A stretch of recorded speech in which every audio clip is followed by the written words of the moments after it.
যারা আসলে বিদেশে আসতে চান, বিশেষ করে এসব ফ্রোজেন কান্ট্রি যেগুলোতে হচ্ছে আপনার স্নো হয় শীতকালে, আপনার ইউরোপ এবং নর্থ আমেরিকান বিভিন্ন কান্ট্রিগুলোতে,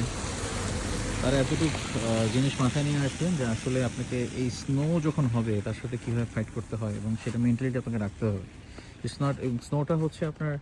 ইটস নট লাইক দ্যাট যে ফেসবুকে আমরা যেরকম দেখি শুধু বৃষ্টির মতো স্নো পড়ছে, মানুষ ঘোরাঘুরি করছে, মজা করছে। হ্যাঁ, এটা অবশ্যই আছে, পাশাপাশি এটাও আছে যে স্নোতে এরকম চাকা চাকা বরফ আপনার রাস্তা পুরো রাস্তায় ভরে যাবে এবং এই বরফ আপনাকে ডেইলি যখন স্নো পড়বে তখন পরিষ্কার করতে হবে। ইনফ্যাক্ট এই স্নো টাইমে গাড়ি যখন আপনি ড্রাইভ করবেন তখনও এটা যে কতটা রিস্কি, এবং কারণ রাস্তা হয়ে যায় খুবই স্লিপারি, সো আপনার যে কোনো অ্যাক্সিডেন্টও হয় এবং প্রচুর অ্যাক্সিডেন্টও হয়েছে এই সিজনে সোফার এখন পর্যন্ত। সো ইয়েস, স্নো হয়তোবা মোবাইল স্ক্রিনে ইট লুকস গুড, এবং এবং যখন আপনি দেখেন কোথাও যে স্নো হচ্ছে তখন হয়তোবা স্নো অনেক ভালো লাগে, বাট রিয়েল লাইফে স্নো কিন্তু এতটাও সুখকর জিনিস না, টু বি ভেরি অনেস্ট। এবং you will have to work really hard when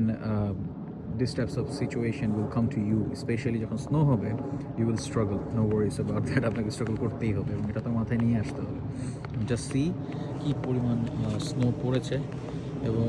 আপনি চারপাশে দেখছেন স্নোর স্তূপ করে রাখা আছে এবং এই স্নোটা আপনাকে ক্লিন করতে হবে,